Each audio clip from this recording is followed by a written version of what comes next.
Hey, welcome to the show. You are listening to the Roosic podcast. We are a roots music podcast based out of Nashville, Tennessee, where we talk to the local music scene and beyond. Today we have Dennis Crouch on the show. Dennis Crouch is a bass player here in Nashville who's played with a whole lot of people, including Johnny Cash, Willie Nelson, Diana Krall, T Bone Burnett, Ringo Starr, and many, many, many more. Many others. Check it out.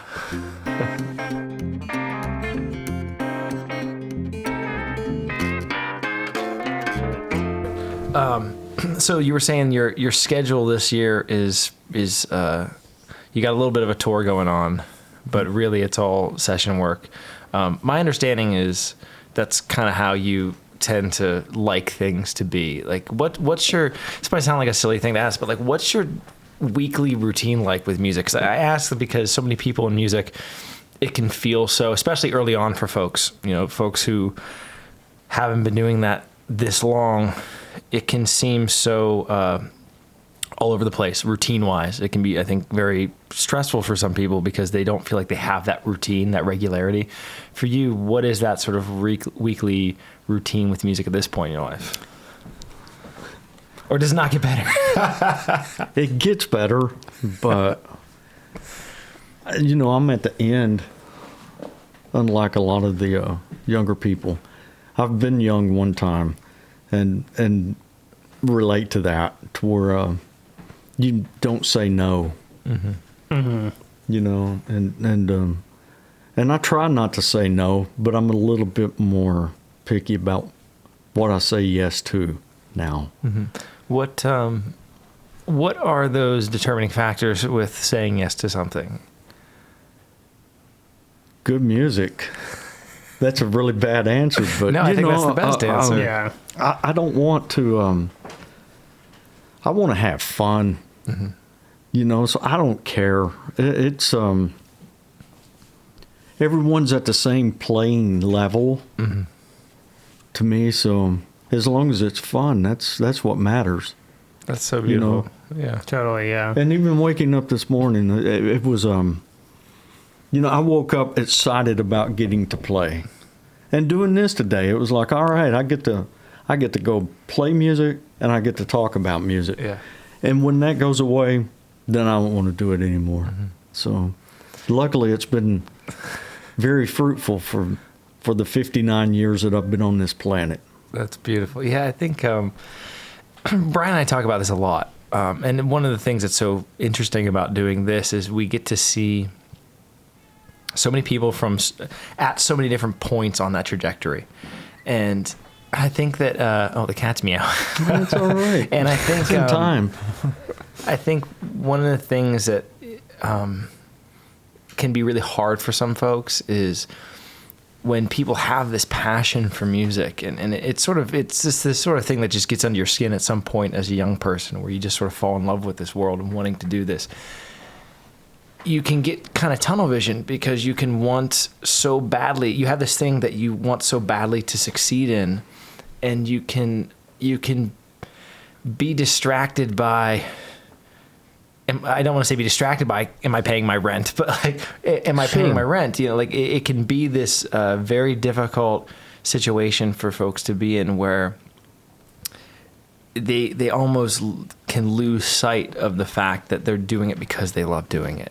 And I think that it means a lot hearing someone like yourself say, I'm doing this because I love doing it. Yeah. And I wish more people could hear that, because I think it's so important, especially because music it's such a hard thing, one, to be half decent at, but also to be successful in any real to have a career in it is very, very difficult.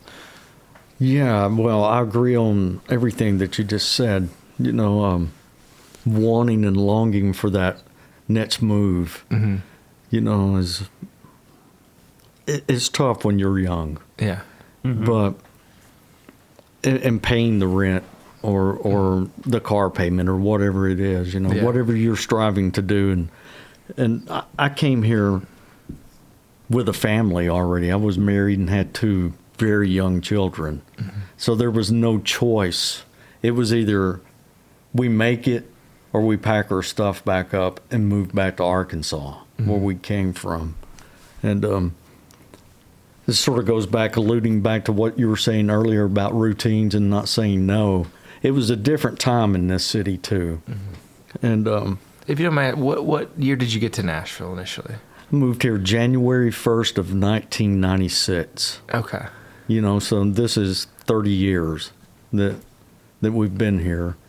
And I came in 1995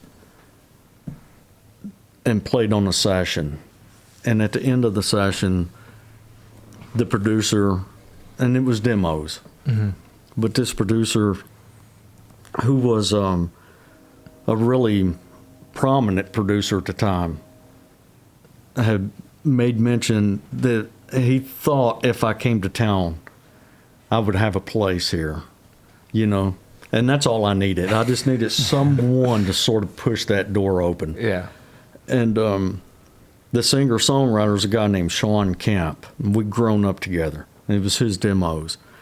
They pushed the door open. I went back home, had a conversation with my wife. We put our house up for sale in the local newspaper. 2 days later, I got home on Friday. Monday, we put it in the paper. The next Friday, the house sold. And we drove back over here and found the first place. And you know, I thought, man, this is it. So, I mean, this is in December or the end of November. So I came on January 1st thinking, all right, I'm here. I'm going to conquer the world. And I got here and realized that it was going to be a little different.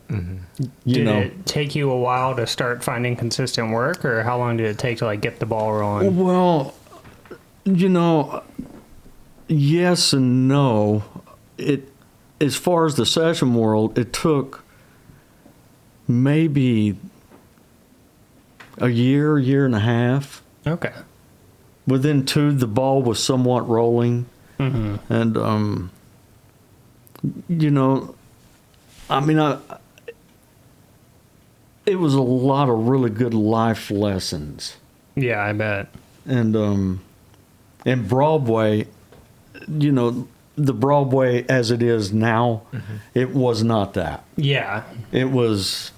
Yeah, what was the environment like in Nashville at that time? Man, there was... This was pre-tornado down there, or arena or anything. There was no arena. So there was... if you're going towards the river, on the left side, there was Tootsie's. Okay.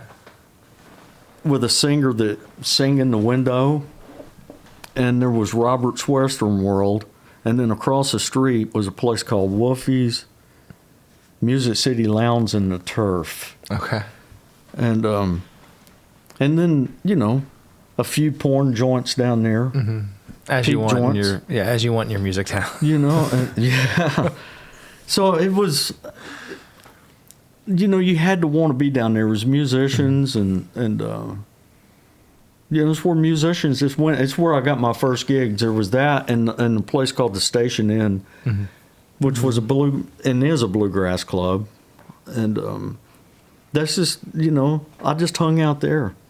Prior to getting to Nashville, where were you at sort of in your musical life in Arkansas? Playing clubs. Just playing, you know, playing any place I could, you know. What was the musical background in terms of musical diet as a young person, and then getting into your... Yeah, my oldest brother's a fiddle player. Okay. So he'd gotten into fiddle music in contest, you know, fiddle contest. And in our area, and the fiddle music and contest that he was doing was really Texas-based and Texas-oriented, which is sort of swing, you know. Really, to me, it's like a Western swing. It is Western swing. It's just slowed way down, you know, and these fiddle tunes. But I was hearing that every day. And then he was listening to bluegrass fiddle playing, and our dad was he was a bluegrass fan. and old country music, and this, late 60s, early 70s, and through the 70s. It was that country music, of the time that was playing. And our middle brother, we were relatively close to Memphis, and the middle brother was a little more rock oriented, so, I was getting that digest too of that, but What age did you pick up the bass and start playing? Man, I was taking Dad's guitar like at about 3 or 4 and standing it up like a bass. And, Really? Wow. yeah, but by 7, I was already. Why I couldn't the bass? tune the D. I don't know. I just always heard those parts. Yeah. I would run the car battery down on the car because we had that was the only place I could hear, like the bottom end. Yeah.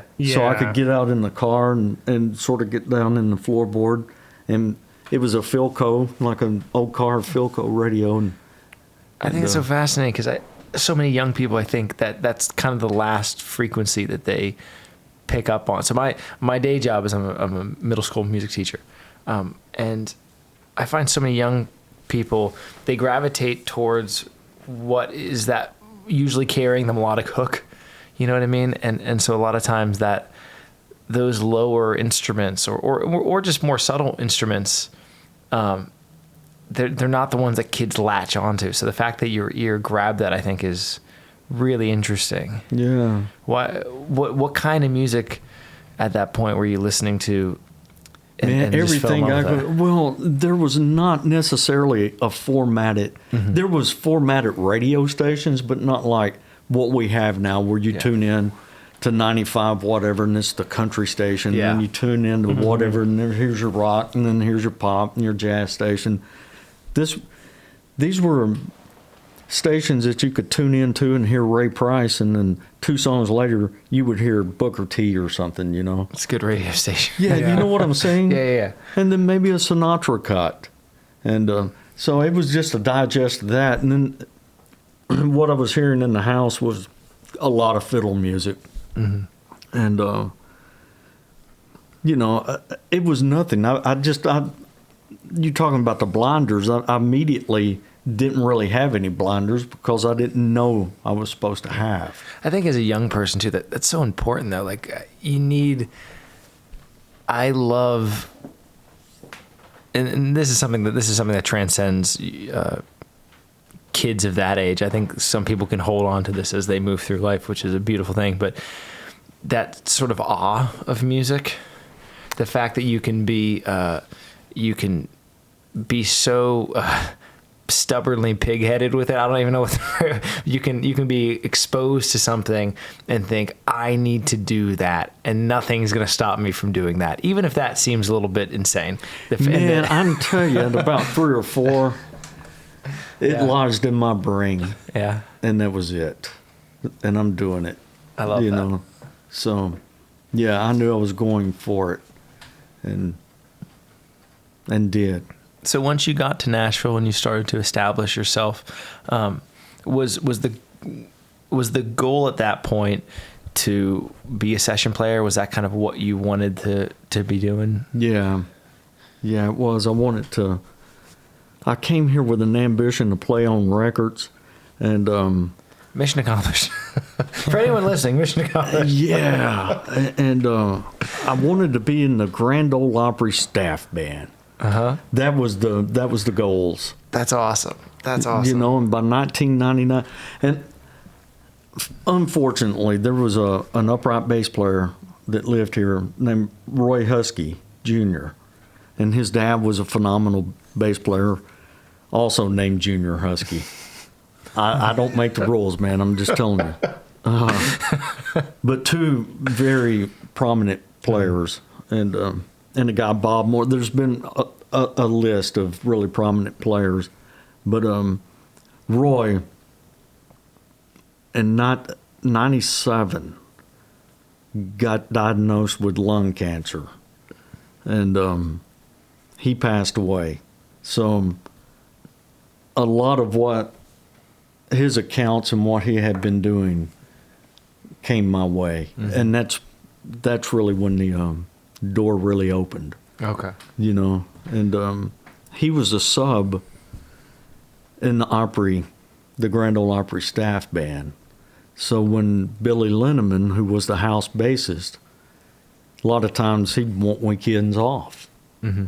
And so I became the sub out there in 99. And, you know, I just remember sitting there and thinking, all right. So actually, I came with those two goals in mind. And so beginning in 99, after that had happened, in my mind, everything from 1999 to this point has Bonus. Yeah, it's all a bonus. That's incredible. You know, so I just caught a wave and I'm riding it until it crashes down, you know. I love that. And getting back to like young people, when we were learning how to play it, you either have vinyl records, 8 tracks, or cassettes came on to the scene.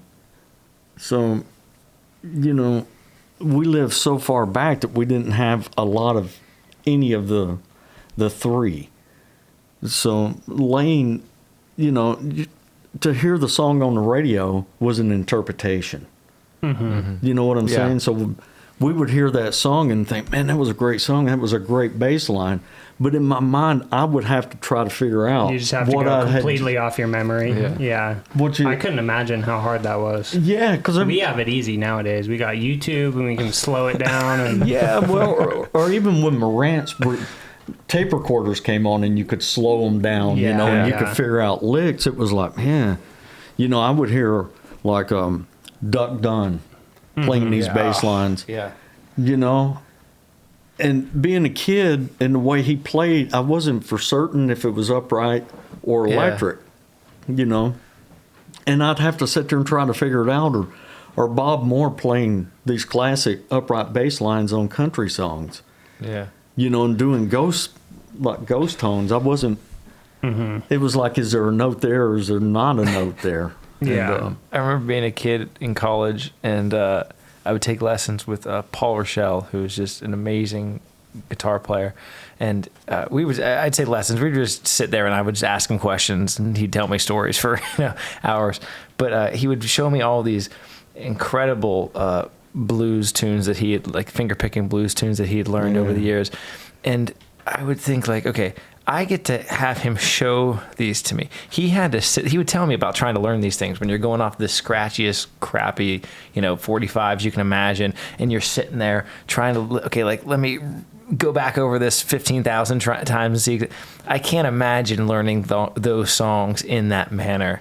It's just, it's mind blowing to me. Yeah. But when you've done it, all of a sudden it becomes your interpretation of the song. Yeah. I was going to say, do you think there's like, obviously that's a harder way to learn things, but do you think there's any like benefit from learning it that way? Well, I can only speak, for myself. Yeah. And the answer is yes. Mm-hmm. Because it sort of, it allowed me to develop how I play. Yeah. As much as I'd love, in the jazz world, as much as I would love, and I do love Ray Brown or Paul Chambers or Scott LaFaro, or in the country world, the Huskies and Bob Moore, or Duck Dunn, James Jamerson, McCartney, whoever those people are. Yeah. You're not ever going to outplay those people. Totally. Even if you do outplay those people, you're really not going to outplay them because it's already been said. Yeah. But if you can take that scratchy 45 and go, man, I'm not really for certain what they played there, then all of a sudden you sort of come in and make up your own thing. And, you make up your own thing. And yeah, I would imagine that leads to a little more like individuality. Yeah, and in the session world, that's what. Maybe not so much anymore, which goes back to that picking and choosing. Mm-hmm. I don't want to be in those situations where someone's tying my hands down. I'm open to every idea. If I came in and you two guys were like, okay, we're going to do a trio record. Mm-hmm. I'm open to your ideas. What do you got? What do you have in mind? But let us all have a voice. Because I figure I'm not going to come in and dictate the two of you what to play. You know, what do you have to offer? What do you have to bring to the table? Yeah. You know, does that make sense? And if someone ties your hands and immediately, you know, you get like this and it's like, well, how am I going to please this person? You know? Yeah. So, yeah, I you know, at this point, I would think if someone hires me to come play on the record, they know the sound that I'm bringing. And Yeah, totally. And yeah, and Brian and I talk about this a lot. I always imagine that when if you're getting a band together to play, and I'm sure a lot of this is also dictated by the kind of music that you're playing. If you're making a pop record, it's probably going to be a different thing than if you're making a record that I'm going to want to sit down and make. But it's just so that there are those different lanes in a way. But if there's a through line in music between all of my favorite artists, the people that I think I'm in the most awe of, it's their ability to orchestrate in a way. And when I say that, I really just mean their ability to allow those around them to voice themselves, and to this ability to allow everyone to come to the table with their voice and somehow mold that into something cohesive. yeah, That's such a skill, and I think that's just as important as, you know, if you're as if you're Miles Davis, or if you're whoever it is that Miles is getting in that particular day to play bass or to play sax or to play whatever. I mean, that skill is so important to be able to bring something to the table creatively and help point the thing, but also be open to all of that, to be open to that conversation, that musical conversation that you need to have with others. And that's such a hard skill set, I think, for people to acquire over time, to be able to, because it's listening, it's being able to hear what needs to be, and more importantly, what doesn't need to be there. Does that make sense? it makes all the sense. And again, alluding back to that scratchy 45, you know, because it is interpretation and it is a conversation. Yeah. And, you know, if you've got 3 to 10 musicians sitting in that room, you know, they should be having a conversation. As so someone who is, for anyone listening to this who's not familiar with the caliber of people that you've played with, I mean, the shorter answer is you've played with everyone. And of that long list of folks that you have played with, who are the people that you have had that musical dialogue with and been the most, I don't want to say in awe of, but just musically, who you found, oh my God, the level of creativity here is beautiful? Man, it's such a long list. You know, I mean, because it's man, I treat it all the same. You know, it's all the same. I don't. If it's a 21-year-old kid that's moved here and living in a basement in East Nashville, or, you know, an upstairs apartment, versus Elton John, to me, it's the same. Mm-hmm. It is absolutely the same. So, I mean, and Elton, yeah, I was in awe of that. And that's another level. Mm-hmm. You know, whether you like it or not, you know, and you go, well, it's really pop, or, you know, it's bubblegummy or whatever. It's deep. Who cares? Yeah. It is. It's deep. And, you know, I'd done some live dates and was right at the end of his piano, and I never heard parts repeated. He was like a deep jazz cat that wants information. And if you give him, you know, I could just send one new colored note out, you know.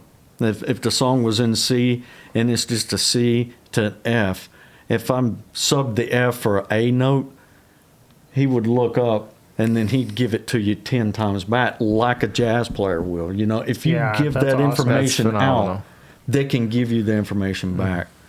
You know, and then playing just as far as another one that that will give you the information back, and constantly, you know, ears like this is Diana Krall. You know, as far as just being in tune to what's going on all around. Yeah. Yeah. You know.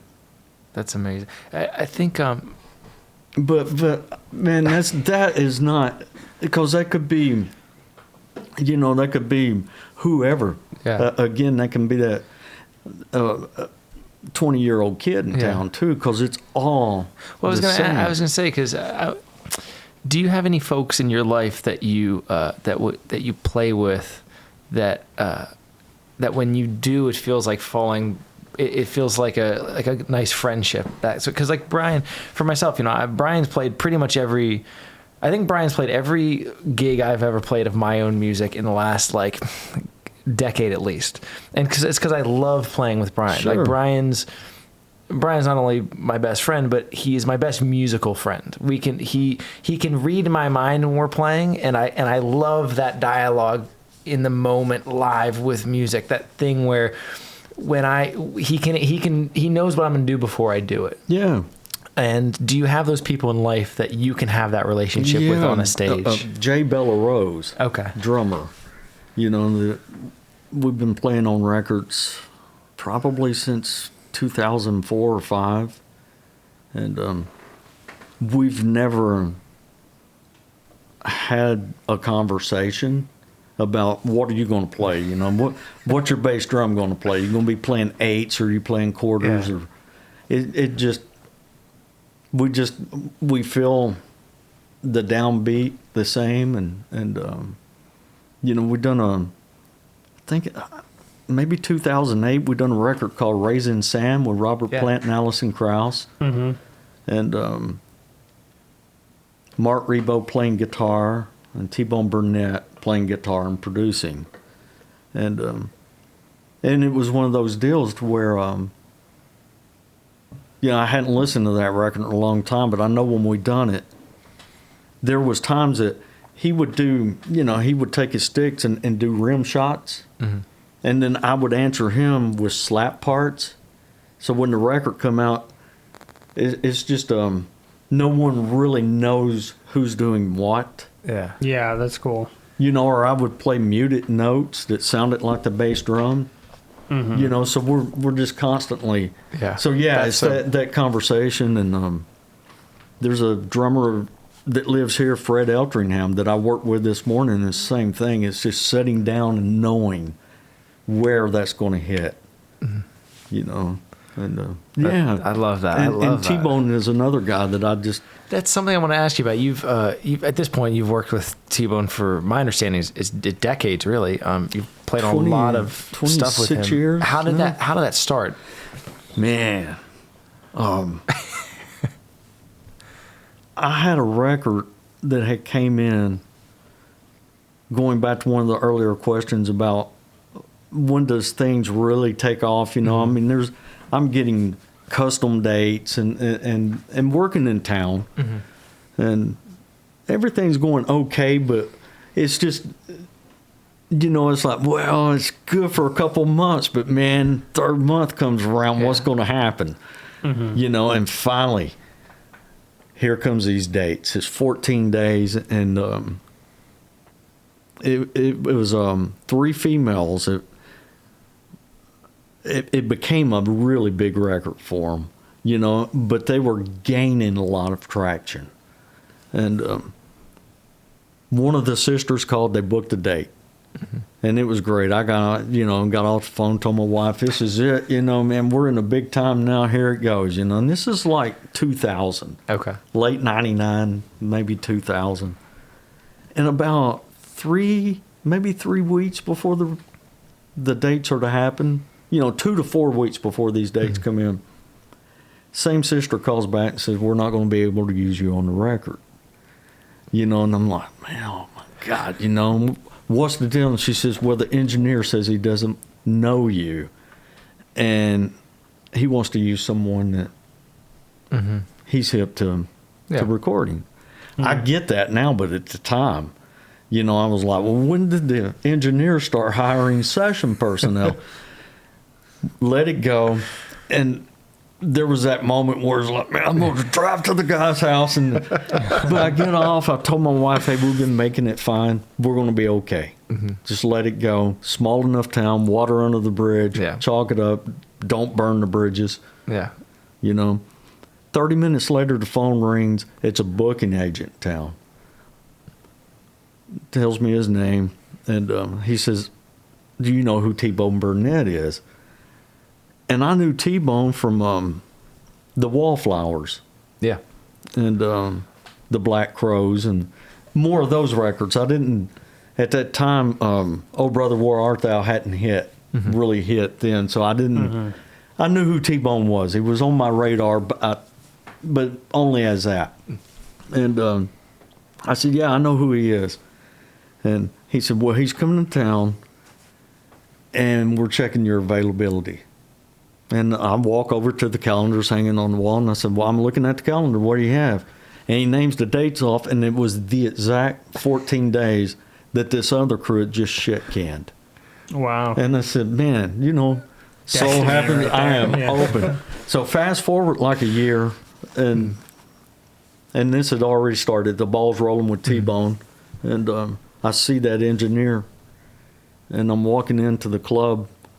I got my bass with me, and he's sitting there smoking out on this ledge. And I opened the door, and then I backed up to where our heads are sort of like this, And I back up, and he finally looks at me. And when he looked at me, and I said, man, I need to thank you. And he said, thank me for what? And I went, T Bone Burnett. And I walked in the building. So, and it worked, because, we've all worked together since then. But, Yeah. But and that was a Ralph Stanley record. I Really? got booked on a Ralph Stanley. Of Wow. all people, that was the first record I done for That's T-Bone. crazy. Yeah, it was a live record, with and got Norman Blake. Maybe that might have love been the Norman first Blake. time I've been Norman, and it was the first time meeting a lot of those people, and it went from Ralph, and then the next thing I done, there was a movie called Cold Mountain, and I done that.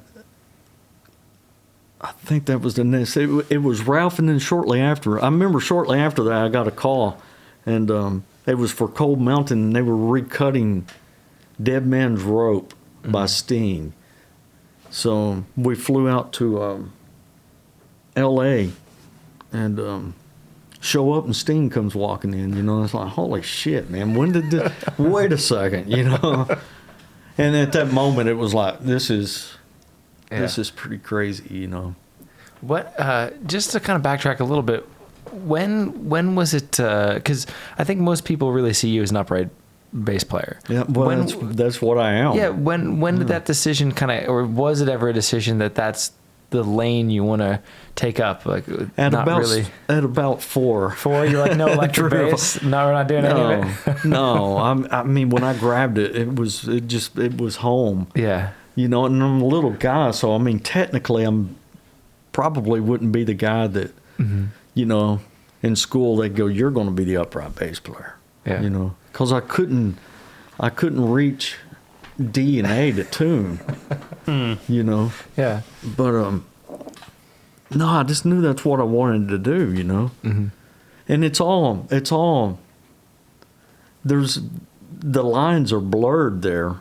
Because when I listen to James Jamerson, I hear upright bass parts. Yeah. Oh, for sure. Or when I hear McCartney playing that Hofner, So I thought, why can't that just be adapted? They adapted upright bass lines to the electric. Why can't the electric be adapted to? It's all transferable. Of course, Yeah. Yeah, and it's already somewhat muted because I'm a gut string guy. Okay. So I've already got the muted parts. And What?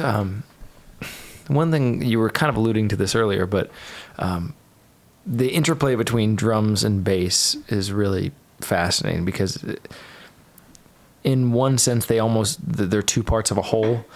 And the sort of the adage being, you can have bass with no drums, but you can't really have drums with no bass. It's kind of the glue that kind of keeps that gives, in my mind, I perceive a lot of what the bass does as giving tonality to the drums and really allowing the drums to be a cohesive part of that whole picture. How, when you're sitting down to play with someone or standing up to play with someone, that you don't have that established rapport with as a drummer and a bass player, what is it that your ear is initially drawn to figure out, to kind of get your bearings with that person, to really establish what are the roles here? How am I going to best support this instrument with me? Well, their foot is where I'm going to, obviously I'm going to gravitate to that foot first, and then just where they're placing that downbeat. That's the first two initial things. Okay. And then if they're really busy and playing heavy toms and floor toms, and I'm going to back out. I'm going to play really just quarter notes and just try to live there. And if their foot is, if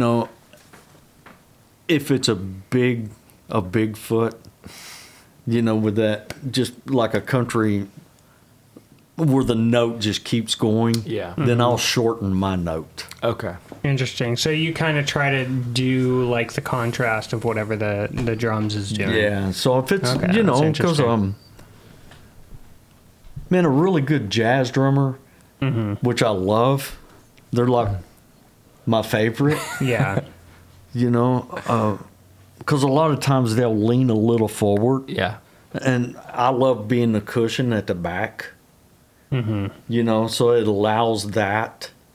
But one thing about it is a lot of times their feet are light.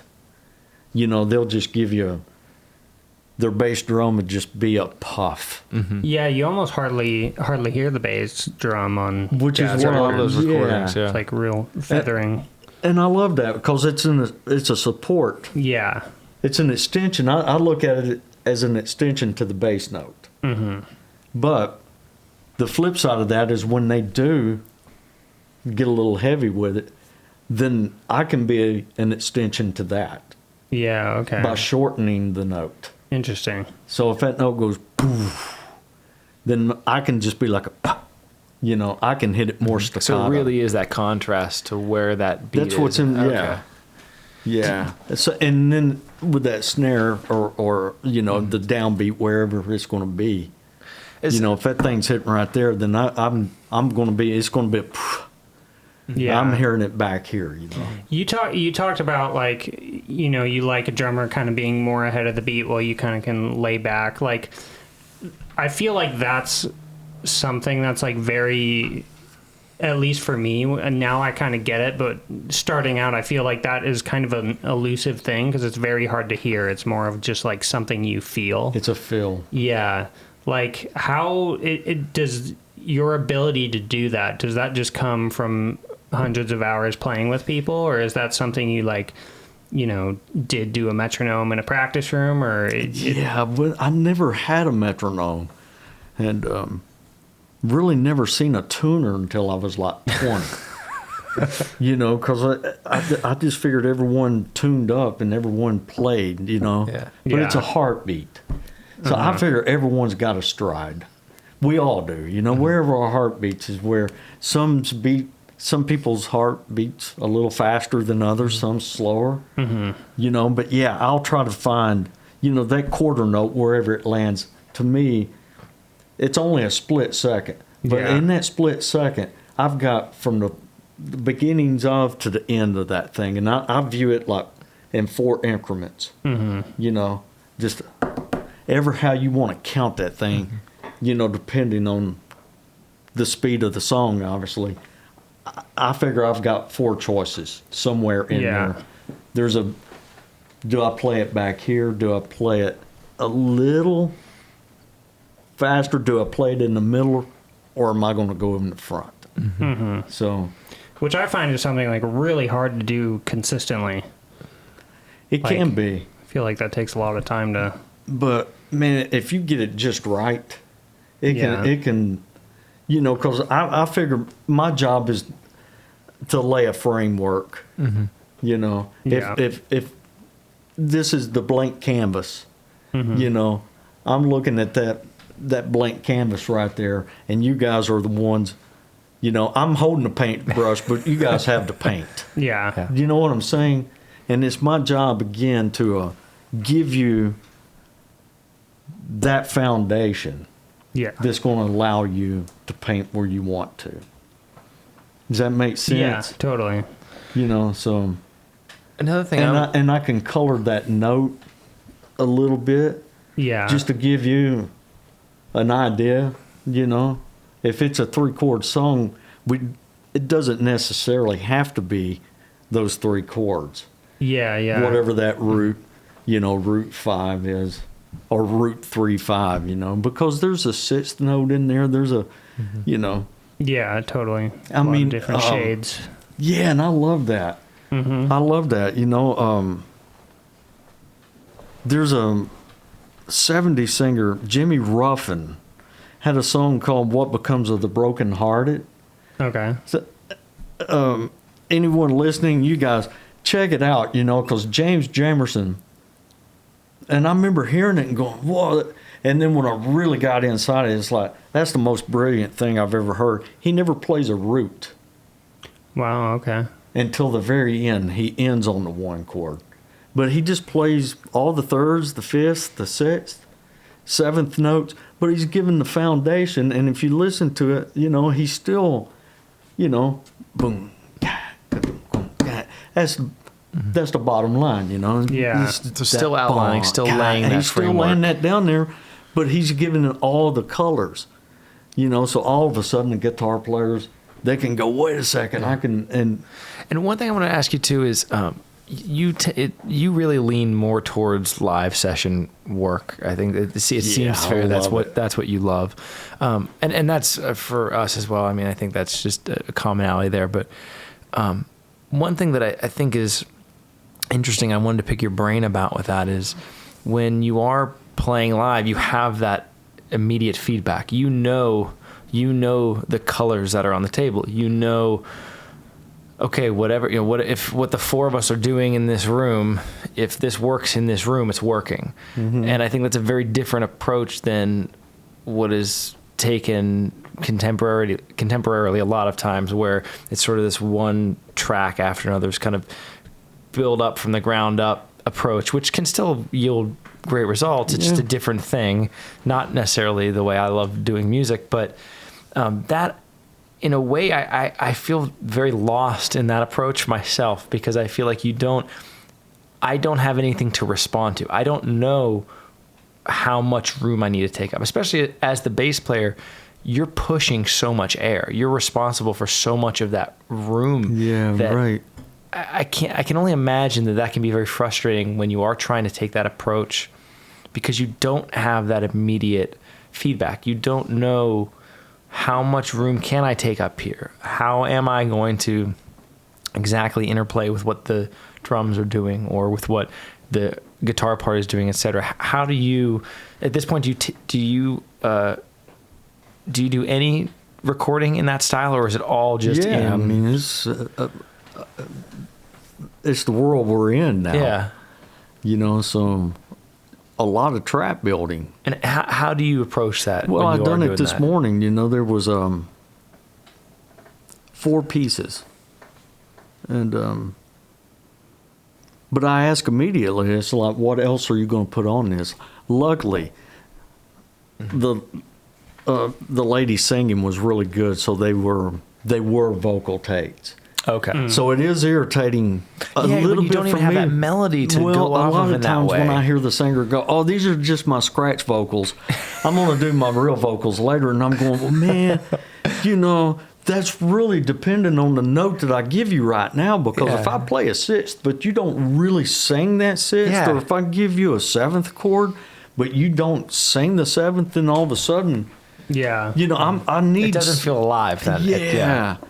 But with going back to this morning, you know, the first question I asked was, what else are you putting on here? And so the cello was coming in after I split.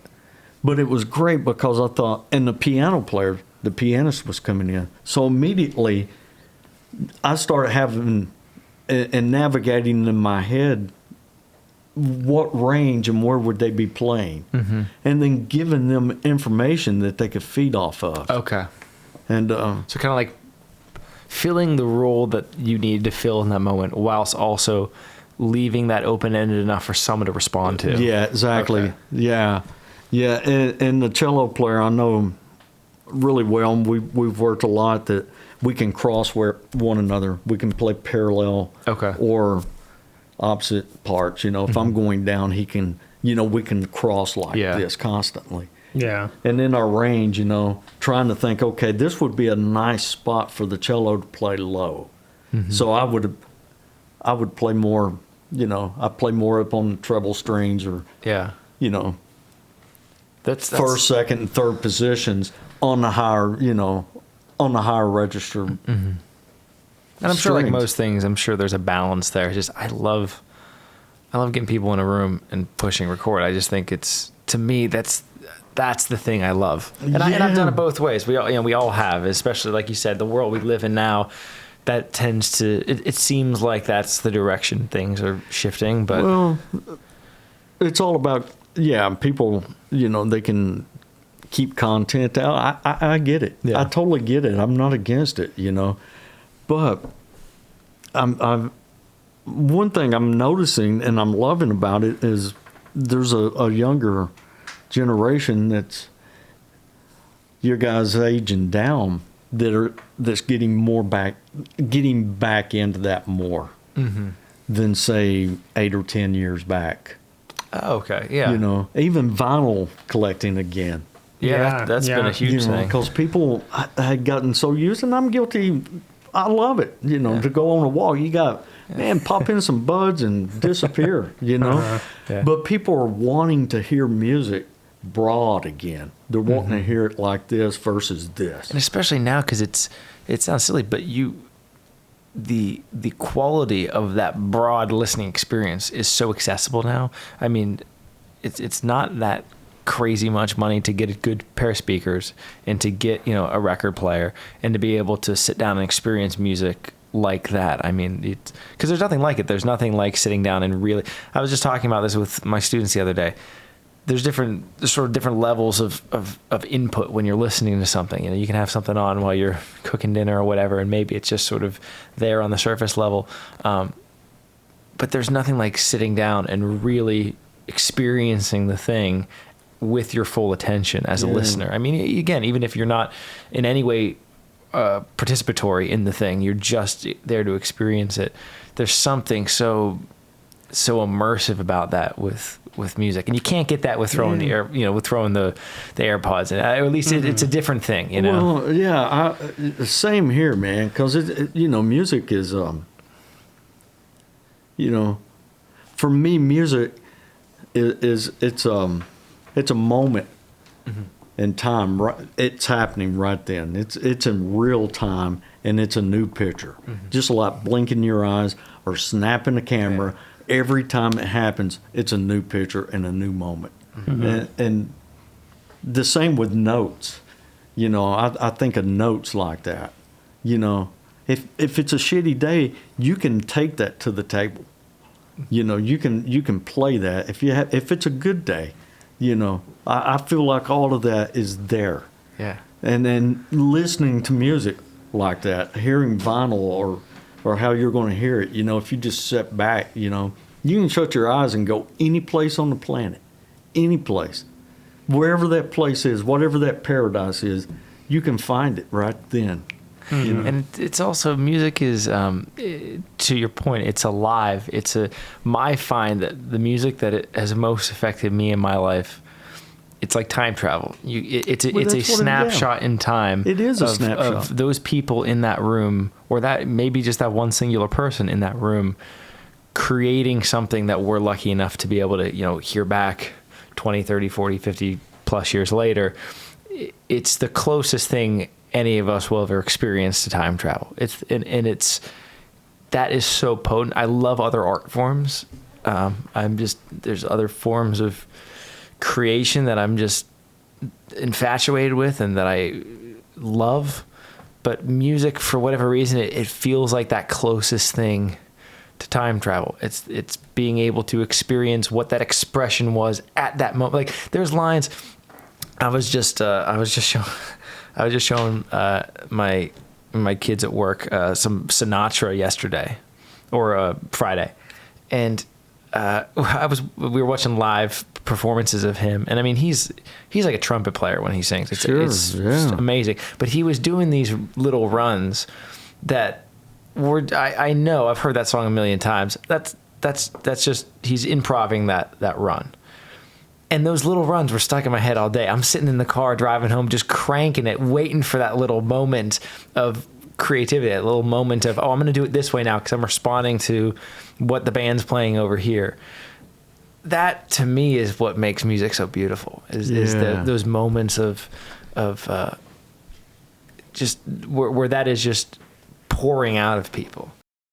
All right, we want to take a second to thank one of the sponsors of the show, Ear Trumpet Labs. If you've watched the live performances we film here on Roosic, chances are you've already seen their microphones in action. We use their Delfina mic all the time in the studio, and honestly, it's become one of our favorite pieces of gear.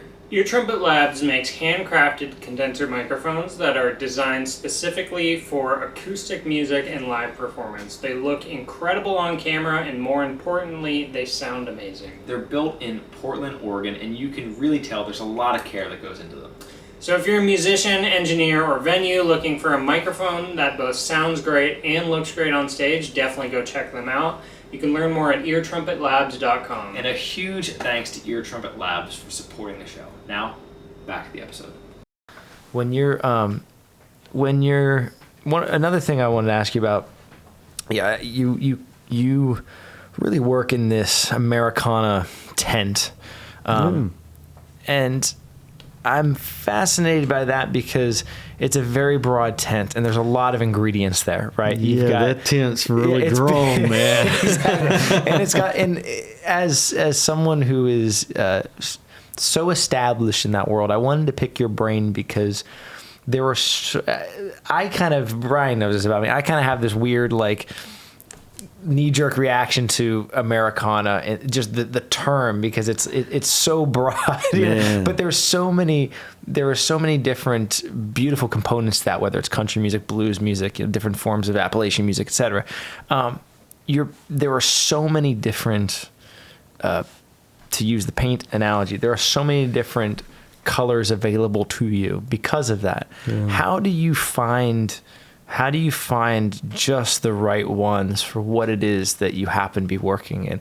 Because those lines can get blurred when we're listening to records like that. Like, is this a country record? Is it a bluegrass record? Is it, you know what I mean? Like it can be. We're in a time where those genres are less defined. How do you find your approach there? A long-winded question. I just don't know how else to frame it. For me, it sort of goes back to talking about the drummer or the guitarist, and where would you play that beat, or how do you figure out where you want to place your note against that note. It's sort of, for me, it goes back to that, and I try to find,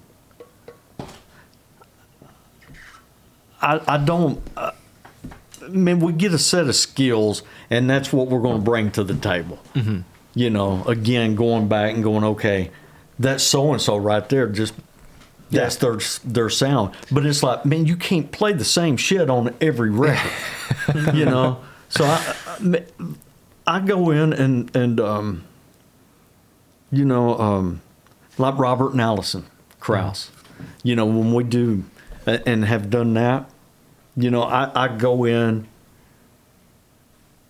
and think, okay, this is a sound and this is the way I'm going to play with them. Alison's real precise. I mean, like a brilliant singer. And coming from a bluegrass world, I know where she's going to, I'm going to play a little lower because her vocal range is higher, And Robert, you can give him a little more information. Okay. and play a little more raucous. And a lot of times I'll try to get a little higher, playing against that, And then there was a lady a few years back, she still exists, great artist named Sarah Bareilles. Oh, phenomenal. And yeah. I remember doing a record for Sarah, pretty pop-oriented record. And I loved the record. It's called Amidst the Chaos. And, I had to go in. She was playing piano also. And I wasn't really familiar with her. So I would just sit there in my booth and just let it absorb for about 30 seconds to find, what note do I want to play and how do I want to play that note with this. Mm-hmm. It couldn't be dun, da, dun, da, da, So it was more eighth-oriented driving, just a... So I took that approach with her, but then, young lady in town, Meg Farrell, Sweet Meg. Yeah, we've had her on the show. She's been on here. And she done a record maybe a year and a half back. There was a little, I don't want to say it was any different from what she's ever done, but I always knew her as, a jazz singer. Mm-hmm. And swing singer, and had done a couple of records with her doing that, mm-hmm. which is, it's what I know. I know how to play that. But when someone like that comes in and goes, okay, I want to get away from that, and I want to do this Americana record, which to me, that, I don't know the title of the record, but it was an Americana record. Mm-hmm. Her and this guy Mose Wilson was doing it. Mose is another also young. Been on here.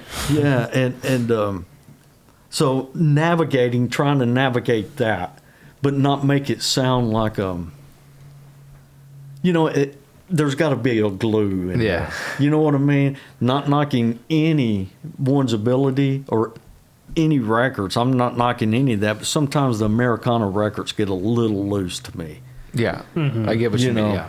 And I don't mind looseness. I love looseness, but there's got to be, somewhere together, to end. Yeah. You're going to have to put all the puzzle together. So on that record, and it was wide. It wasn't necessarily going to be one tune feeling like a country song, and one feeling a little more pop oriented, mm-hmm. and one's going to be whatever. In my mind, I was trying to get inside her head, what is she really wanting? It doesn't need to be that jazz record. She's needing to identify outside of that, so. Yeah, I think there's another through line present in artists that I love. Oh, sorry. Well, what I was getting at is I approach records like that, just, you got to, for me, I had to find what made that tick, and find those elements, mm-hmm. Because these are young musicians that necessarily hadn't found their full voice yet, and when they sit around and go, well, man, this needs to feel like this record from 1982, it's like, it can, but why? That's done. Yeah, it's already done. Let's make this a little bit different. Mm-hmm. Yeah. Don't make it throwback. Yeah. I love throwback, but you know what I'm saying? We're still wanting to push that envelope. Exactly. Like you can take, like for myself, I love older forms of music. That's the stuff I fell in love with. Same here, man. But at the same time, I can recognize it as 2026, and don't get me wrong, there were folks who work in that world that do incredible stuff with that music. That being said, you can add those things to the vocabulary. You can have those tools in the tool belt. They can be at your disposal, and you can still push it in new directions. It can still be alive, and part of what I tend to not be drawn to in music myself is music that feels like it's hearkening back to something. It's like looking at like a reanimated corpse. You know what I mean? You're like, it doesn't quite. It's this weird sort of Frankenstein-like creation that is brought into the world. Which again, if that brings joy to some people, then fantastic. But to me, that doesn't affect me for some reason. As much as I love those forms of music, and will spend the rest of my life as a student of those forms of music, I love when folks can take those forms and continue to have dialogue with them. Take those lessons, those tools from those forms of music, and be in the moment with them. I mean, all of the artists that I think I admire the most. Another through line is that ability to take those musical ideas and continue to propagate them out. Yeah, whereas a lot of times it can feel like you're just trying to bring life to a corpse. Yeah, and it goes back a while ago. I mean, it doesn't matter if you outplay that corpse. Yeah, exactly. It's already said it. Yeah. You know, that person's already made that statement. What do you think, this might sound like a strange question to ask, but over your body of work that you've so far produced in your life, because you're still very active in making music, do you feel like you've gotten to a point where you can say you have really codified a voice as a bass player? Like, do you ever, as someone who is at the level that you're at, do you ever take a moment to even ponder that? No. No, I'm still looking. You know, I'm still pushing and looking for the next thing. Yeah. You know? I think that's from all the folks that we've had in here who it can vary where they are on their trajectory of their life, career, whatever you want to call it. I think that's, if there's an answer to that that's correct, I think that's the closest you're going to get. I think it's just, it's a constant journey. I feel like not focusing on your voice like will help you find your voice faster, because if you're focusing on it too much, then you're just thinking like, oh, I need to sound like this, I need to sound like this, and then when you just kind of forget about it and just play, then you sound like how you sound. You know what I mean? Yeah. Yeah. And you don't really have an option either way. I'm only going to sound like me regardless. So. Yeah, well, and then if you get stuck, you know, if you get content where you are, yeah, you're going to sort of get left behind, you know? Yeah. And so, yeah, I'm constantly pushing for the next thing. Again, it's nothing that's going to be reinvented. It's just trying to lend my voice to it. Mm-hmm. Mm-hmm. I think that's a benefit of being in a place like Nashville, is because the bar is so high here. If you're not chasing the dragon, so to speak, if you're not trying to constantly take more input in and grow and move forward, there's going to be other folks that do. And man, and you know, I mean, that's, again, I came in playing the upright bass, and I wound up on some of these rock and roll records, and you know, people, it's boom boom. It's a bass. It goes boom boom. Yeah. You know, who says it has to be only used in jazz or used in bluegrass? Why can't it? Mm-hmm. You know, so I was pushing the envelope then. You know, going, man, it doesn't just have to go root 5, or you know, play all these thumb position jazz lines or orchestrated lines. It doesn't have to do that. Why can't it just play eights, driving eights like anything else? You know, why can't it go? You know, so what music out there at the moment is catching your ear? Is there anything, even if it's not necessarily contemporary, is there anything right now that's getting under your skin? It's a new world every day. You know, I mean,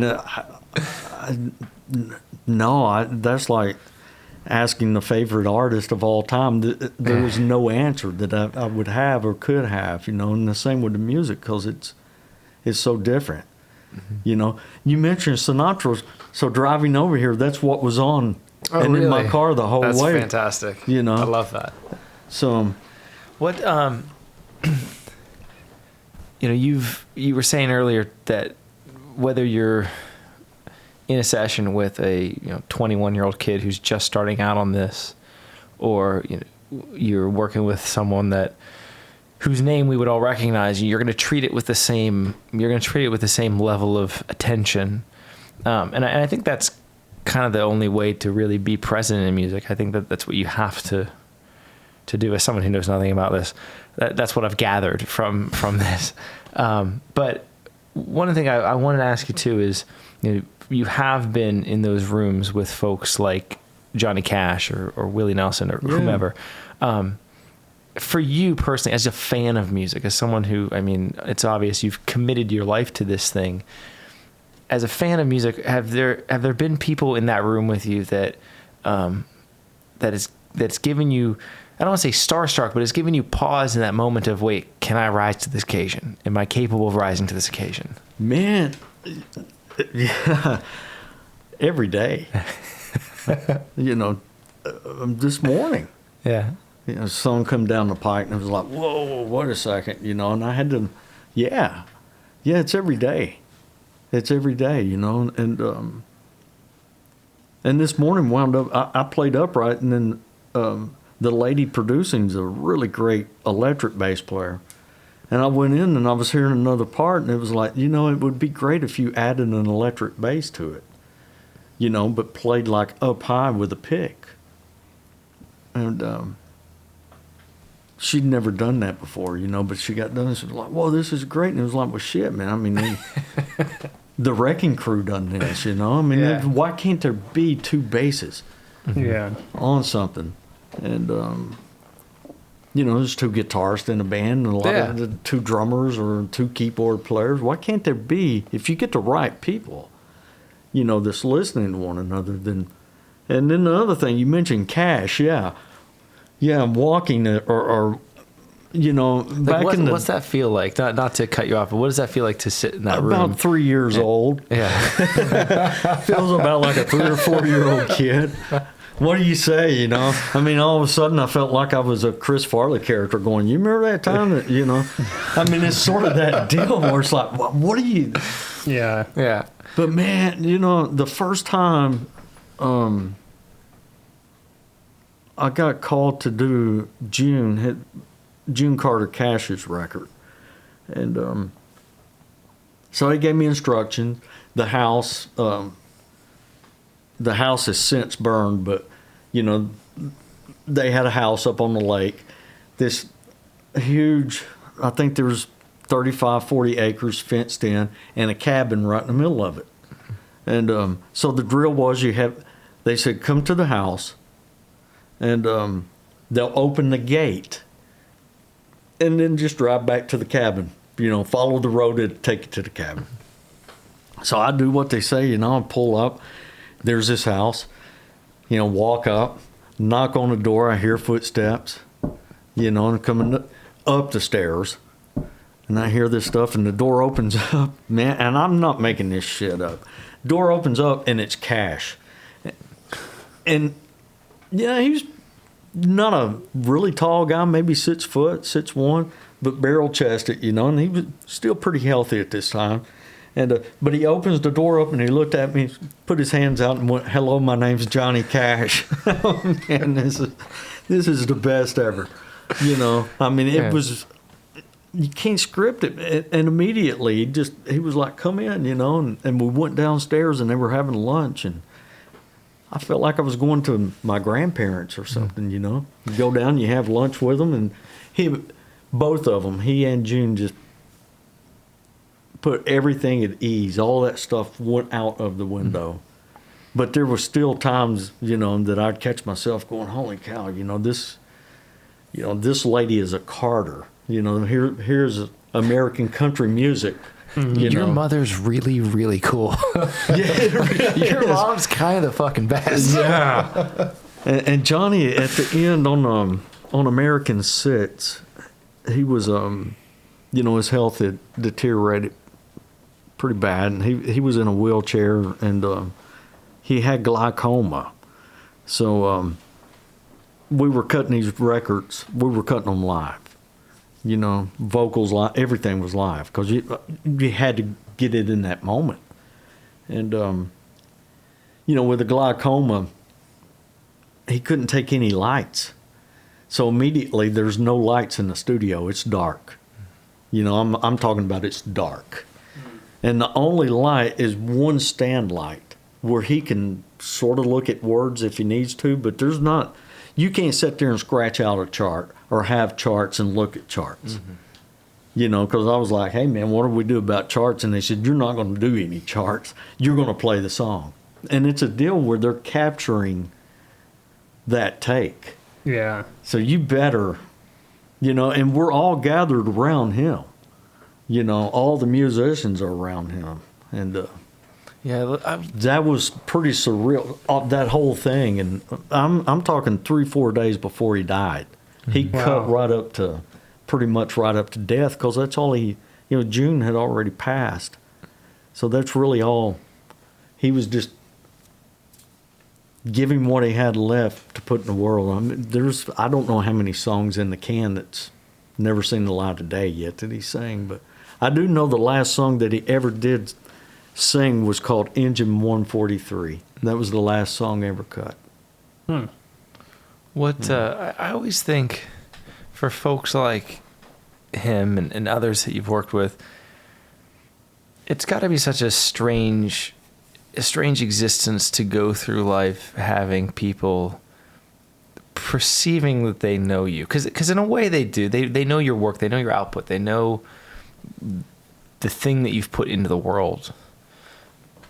But to go beyond that and for folks to people have a relationship with that man, whether it's because their father showed them those records when they were little, their grandfather showed them, you know, because those songs were playing at incredibly important moments in one's life. It runs the gamut, but I always imagine that's got to be such a difficult cross to bear for those folks. I mean, you're in this incredible position where you have this amazing body of work that I would hope you're very proud of, and yet you don't bear that particular cross. Yeah. And I always think that's got to be a curse in some ways for some folks. Yeah, I think so. Yeah. I can't imagine going through life in that way. And as someone who's been around a lot of people who have had to bear that, what is that like to witness that in different forms, to see how, because I can't imagine there's a right or wrong way to deal with that, I guess, is a stumbling way of saying that. What do you think is the right approach or the closest to right approach you've found for people who are dealing with that in their life, who are at that level where there's some folks that they kind of take the air out of the room, you know what I mean? Like how have you found that people have navigated that? Yeah, there's Cash could, you know, that was the first time that I really, you know, I mean, we've always heard about, well, that person has a lot of charisma, you know, where they just absorb the room. And he was the first one where I really felt, whoa, this is large. Yeah. But he had a way of making you feel like you guys he's known you since birth, you know, and he found a common thread because the two of us are from Arkansas. So he found that thread and we would have those conversations, you know, and I can't, I mean, obviously he had battle scars, you know, so whatever, I don't know. I can't answer that for him, you know, because he had addiction. But I don't know if that was the reason or what. Yeah. You know, Robert Plant has a lot of charisma and carries himself, but he is, he and Willie Nelson is another one that, those guys, how they've found to navigate. Again, I can't answer for them, but it's like backing up and watching them, it's like, damn, man, that's pretty cool. The way they navigate through everything, you know. I mean, Robert he's a quarter of Led Zeppelin, and the lead singer to boot, you know. And but then again, he's the first guy that will take time, you know, if he sees a kid with a Led Zeppelin shirt on, you know, and not. He rents a car. You know, you get into a city, he rents a car and just drives around because he wants to feel what that surrounding is. So I guess that's how he navigates it, you know. Yeah. And I don't know. It's hard. I cannot answer that for them. Yeah. You know. I just ask because I imagine that having taken all of that in, those various approaches, it has to as an observer, it has to be very interesting to see how people try to navigate that, because I imagine it's very hard. They better, you know, no matter who, they better approach it knowing that wherever their star gets, and wherever that peak is, it's going to come down. Mm-hmm. Mm-hmm. And are you going to be prepared to go from here to here? You know, now the longevity of all that is, you know, Zeppelin is probably as popular now as they were when they were actually a band, if not more so. I'm sure more people per. You know. And the same with Cash. Yeah. Oh, for sure. You know what I'm saying? So maybe Willie has had a resurgence. Ralph Stanley had that. Mm-hmm. You know, so maybe that's the reason Robert is so happy in life. I don't know. Maybe it's the reason Willie is, among other reasons, you know. It just, maybe they knew that they're going to get to a peak, and then that star is going to crash. And I've seen the other side where they have been huge, mm-hmm. and then that star came down, and it wasn't. I didn't want to be around them. I you know, consciously wasn't around certain ones for a few years, but now they've found this new lease on life, and it's great. You know? Have you found there's anyone you've ever worked with that the height of that star is irrelevant, no matter how high or how low it is, or is it always present in people's minds? Is it always there in the back of your head, gnawing at you, or are there some people who truly it doesn't enter into the equation? Yeah, man. You know, the really big ones, it doesn't enter into the equation. Yeah. It's just doing it for the sake of doing it. They're doing it because they love it. Mm-hmm. The reason that we all play. You know, that's the ones that, you know, going back to like Elton, mm-hmm. you know, he's still, he's loving it. You know, I don't know that he's playing anymore. You know, but up until then, Ringo Starr, you know, the second record that we've done, maybe the first single came out last week, but the record is on the cusp of being released. Yeah. The second one. He's 85 years old, and the record before that is phenomenal. Is so good. Man, and 85. Another guy, you know, comes in, little guy, but huge. You know, a lot of charisma, but just comes in and just, he's a side guy. He immediately puts it at ease. And so, yeah, I mean, man, what else do they have to say? They've already said what they need to say. You know? Yeah. And in a way that has to be freeing. It has to be freeing to just not have that expectation and just play. To just go in and do it. Yeah. I feel like that's got to be the fun part of the career. And it was a fun record. Yeah. And I would agree with that. You know, what you just said. But I know on that first record, you know, because dates come down the pike and you go, okay, yeah. And then there's some of them where it's like, really? Man, you sure you called the right guy? You know? And that being one, it was like, okay, who's the artist? Ringo Starr? And it's like, you got to be kidding. I mean, this is like a Beatle, right? Again, going back to Chris Farley, what about that time you were in that band, you know? And it's like, holy shit, you know? And then I show up at the studio. You know, I'm looking around over in Berry Hill, I think it was either. I think it was East Iris was the first time. I think it was East Iris, and at any rate, I show up and I'm waiting. I'm looking around. No other musicians are showing up. T Bone comes in. Engineer comes in. Second engineer comes in. I'm looking around. It's like, man, what are we doing? Daniel Tashin comes in, and again looking around. It's like, well, is there going to be other musicians? And they went, you're going to overdub. And it's like, what am I overdubbing to? And it was like, you come up with a bass part, and then Ringo's going to add the drums. Wow. It's like, what the hell, man? What is this? I think that kind of, and in a way, I imagine that kind of takes the stress off to. I imagine a lot of folks in that position are thinking, what would Paul play? Or, you know what I mean? Like, my first thought. Very first. But then the second thought was like, Ringo done a record in this city in the early 70s called Buku of Roses. Buku Cup of Roses, I think was the name of it. Like a country country. It was a country record.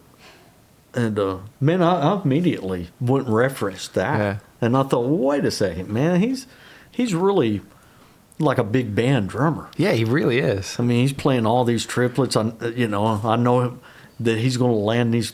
And I'm going, this is sort of my wheelhouse, so I'm going to approach it like that. And I would assume I'm like most people that have, in the bass world, I've listened to a lot of McCartney parts, which goes into the Beatles stuff. So I sort of already knew where he landed his playing, his pocket, which is anywhere from the middle to the front.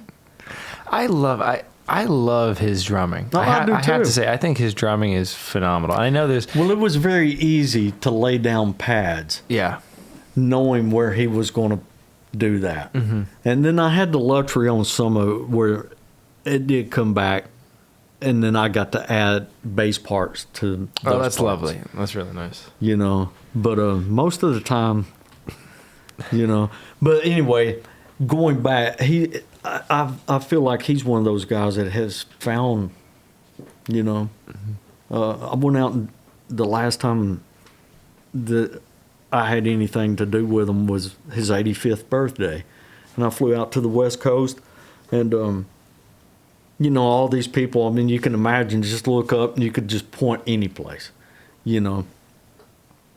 But he got up, and it seemed like the thing he was most proud of was and it really struck me, and making him human was he said he was an only child, and he said there was one Starkey in myself in this tree, and he said, but now I'm looking out and there's 18, and he was most proud that there's 18 Starkeys, that came from that branch. And, Yeah. and I'm sitting there going, man, at the end of everything, that's really what counts. No matter what, we can leave a mark, but, to have that foundation, and I've seen that with the Cashes, and I've seen it with Robert where his kids came out, and so maybe that's the grounding. I don't know, Speaking of leaving a mark, do you find, of all of the records you've played on, is there a particular record that you feel is the best snapshot of what you were capable of bringing to a moment? Because I know that we all strive every time to be as present as we can be, to be as to take in as much as we can, to be as present as we can with music. Is there a time where you feel like you were able to do that to a degree that superseded other times? Is there one you're particularly proud of? Man, I'm proud of all of them. Good. I'm really proud of all of them. I don't. You know, there's been some where we've backed up and looked and went, whoa, how did that happen? You know, but no, there's not one that goes, oh yeah, I'm proud of all of them. Yeah. You know, they're all like little snapshots, little moments of that. That's what happened then.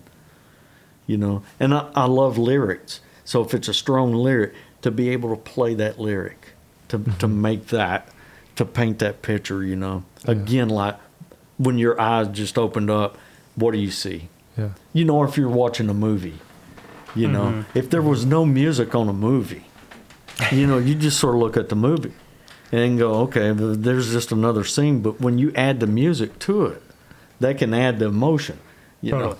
Yeah. I mean, you know when the shark's going to eat someone. Yeah. You know, or when someone's going to get killed. But you also know when there's going to be a tender moment. And I love, speaking of Frank, there are certain people like him that can inhabit a song. I think one of the reasons why he is such a lasting voice is his ability to fully inhabit a song and take you on that journey. Man. And that's hard as a singer. You know, there's the technical element of singing, which is hard enough in and of itself. The thing that I think my soul is most drawn to is those folks who can guide you through that song in a way that is engaging. And those singers, again, regardless of level of technicality involved. I mean, Lou Reed's one of my favorite singers in the world because he could do that. He could take you through something, and sure. he would sort of force you to experience this thing. Yeah, and it's in every genre. Yeah, I mean, you mentioned genre, Lou Reed, exactly. yeah. Joni Mitchell's another one. Yeah, cross genre. You know, absolutely. Are there folks that you've worked with that you feel like that's a very that point of the artistic expression is most powerful, where you can feel like, oh my, like they can really, because we haven't really talked about lyrics much. It's been pretty music heavy. On that side of things, has there been people that you've been really impressed by what they can do? You know, newer artists, older artists. Yeah, well, yeah, the older ones for sure, you know, because you can just hear the life in them. Yeah, that's a hard thing to do as a young artist. I think it's a hard thing to really inhabit. Yeah, story and character in that way, in a way that's compelling. There's a young guy in town. You know, to me, he should be a huge star, but a guy that has that emotion's a singer named Logan Ledger. You know, big voice. And can just sort of suck you into the lyric, you know, where it's like, holy cow, man, that's heavy. That's really, he's when you really can pin the lady down, there's a young lady named Sierra Farrell that can do that. As far as the young ones that I've heard, you know. That really, but they've got a lot of life in that mid-30s body, you know, and mind. It helps. Yeah, and Greg Allman could do that. You know, Greg could really suck you into you know, to a thing, to a lyric. And he could do that when he was in his 20s, which is insane. Well, those guys, man, you know, their dad had gotten killed and by a hitchhiker, and Greg had battled some demons, you know. So I mean, he had a lot of life under that belt, and you know, yeah, Greg could do it. Robert can do it, you know. Elton could do it. Sarah Bareilles sucked me into some lyrics, you know, on that record. It was, I really got sucked into that, you know. Maybe it was a time that I was going through too, you know, that the lyric just meant, it was a different interpretation. Yeah.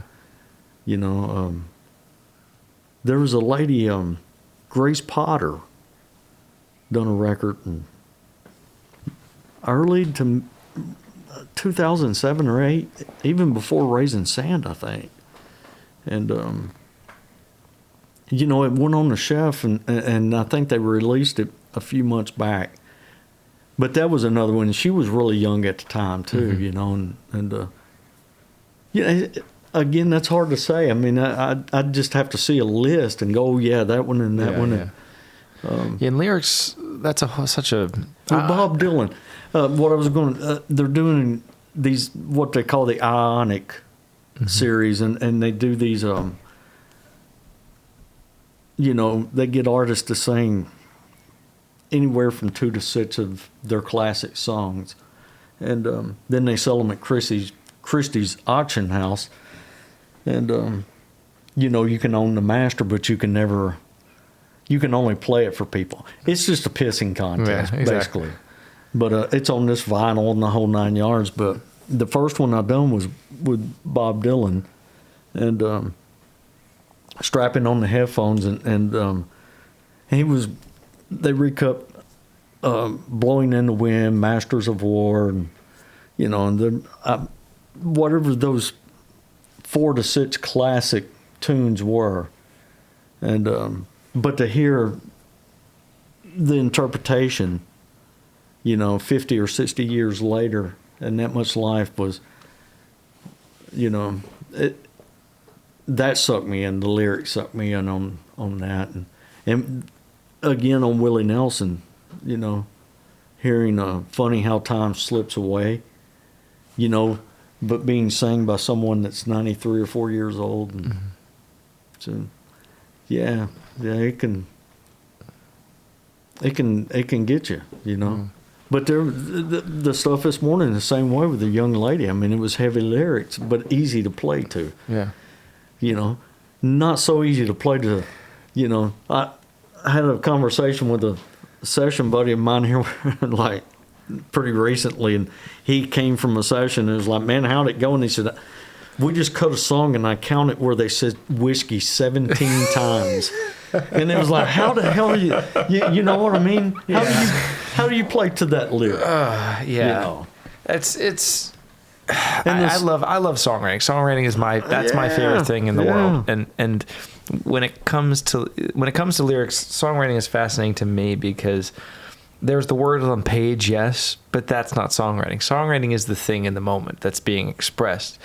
And so it can't just look good on the page. Just because it's the right number of syllables and the lines align the way that they structurally should, it's all about how it sounds. It's all about the delivery, the ability to express a thing in the moment. And that's hard. That's hard to deal with. Yeah, we just laugh, but you know, luckily, man,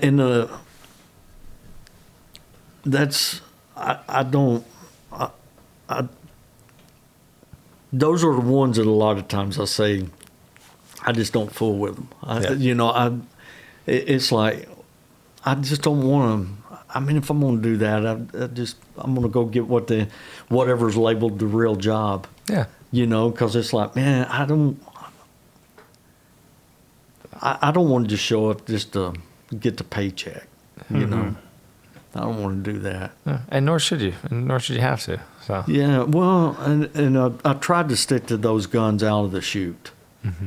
You know, even the first stuff that I done, you know, before we moved here, those demos, there's a guy named Alan Reynolds producing it. And Alan at that time was producing the Garth Brooks stuff. Okay. But Alan had produced those great Crystal Gayle and Don Williams records. Mm-hmm. And he's a great songwriter and singer.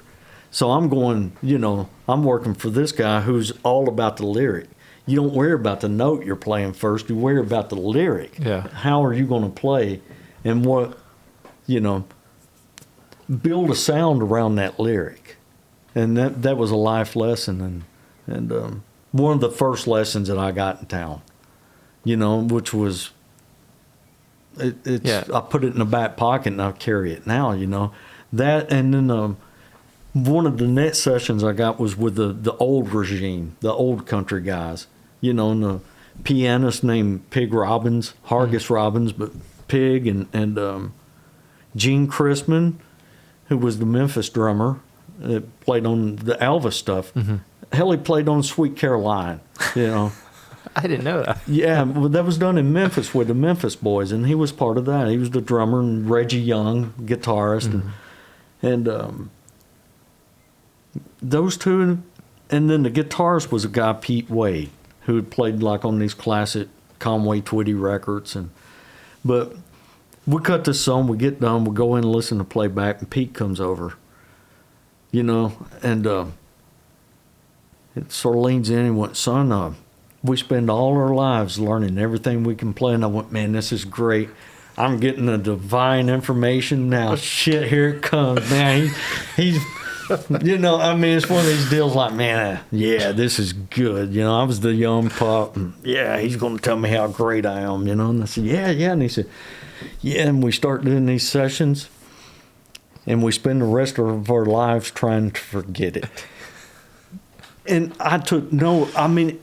it hit right there where I knew exactly what he was saying. And it was just a straight up country 4/4 shuffle, ging, ging, ging, ging, ging.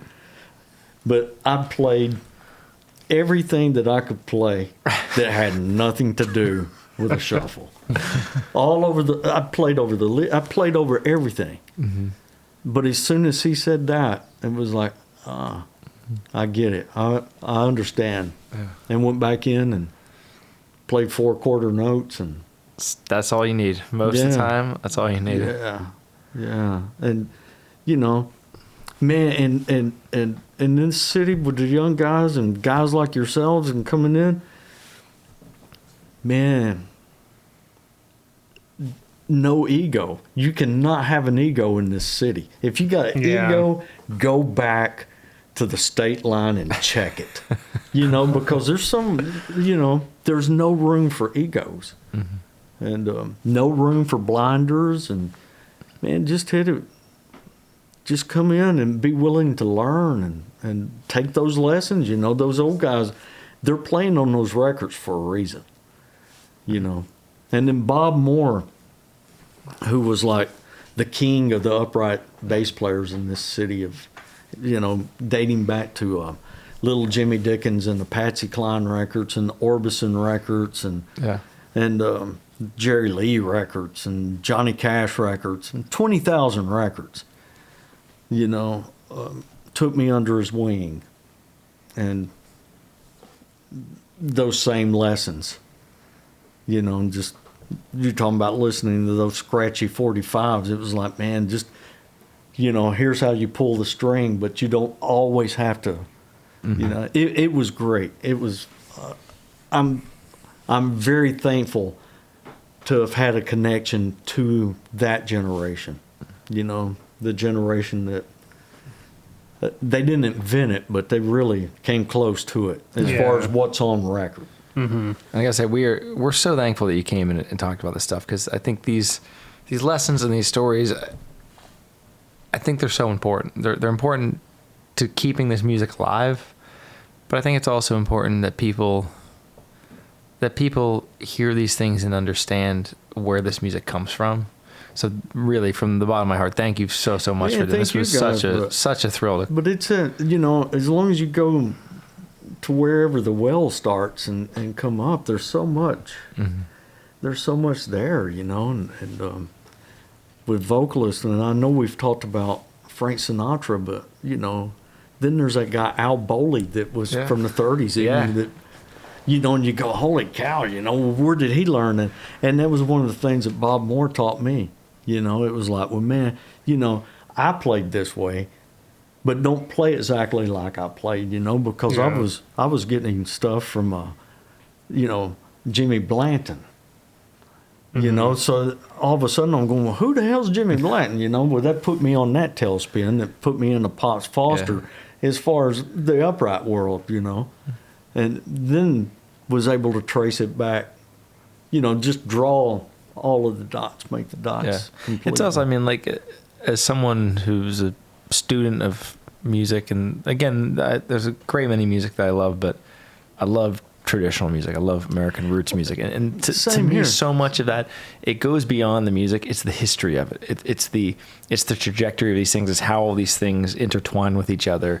It's all of that, and to be, I think a huge part of the joy for me in music is just that. It's seeing that lineage and understanding how those different musics came to be and how they formed in their own individual ways and they came back together.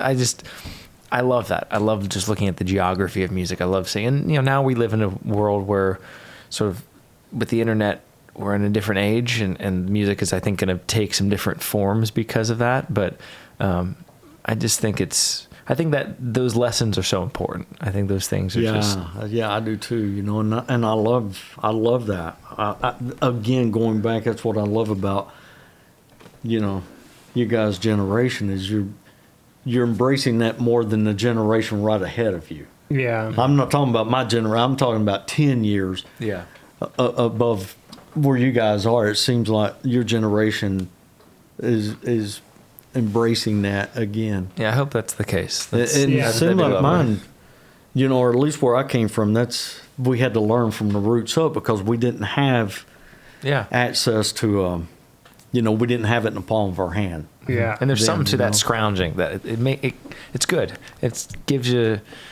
To me, it makes you want to. Yeah. Well, for myself, it makes my blood flow a little more to go in and go, well, wait a second, who did he listen to? Well, I've got to check that out. Exactly. Mm-hmm. And then I hear Sinatra, and it's like, well, who's Sinatra? And then that puts me to Al Bowley, and it's like, holy shit, whoa, and it's this whole thing, and then it gets into the big band deal, and again, I mean, you nailed it. We all have. That thing that, I love Western swing. I love swing music. And no matter what, I can be walking through a mall or whatever and be in the middle of, whoever the rock thing or the country thing is. But I'll hear that and it just stop me in my track. And all of a sudden I'm home, It's just, oh, man, there it is. It's just that warm blanket, and we'd started a band in the late 90s called the Time Jumpers in town, and for that reason, as an outlet, so we could just play, we could just, here it is, let's just do it, and outnumber the audience most nights, Hey, but what, that audience, however many there were very lucky. Man. Well, a lot of times there was about 4 or 5. We've all been there. There was, because we wound up like 11 pieces and, no money. But again, we were doing it because we loved it. Yeah, as you should. Yeah, and that's one thing I'll actually say I'm really happy about. I'm happy to have been one of the founding guys of that band. I'm really happy. That's it. For the Time Jumpers, and I'm happy where it's at now. Yeah. Although I haven't been there since, I think I left in maybe 2000. I can't remember if it was 12 or 14. But I haven't been there for 10 or 12 years. And I'm really happy for the guys, but I'll take that to the grave. That's beautiful. I'll take that to the grave of going, yeah, man, I'm happy that band came into existence and I was at the beginnings of that. That's one. Awesome. Yeah. That's one that I will. Well, this was a huge privilege for us. So again, thank you so much. Like this was fantastic. We could go for another hour, like 3 more hours, I'm sure, more than that. But thank you so much. Yeah, we'll have a round 2 sometime. There you go. Oh, that sounds wonderful. Yeah, I can do it again. Yeah, absolutely. Yeah.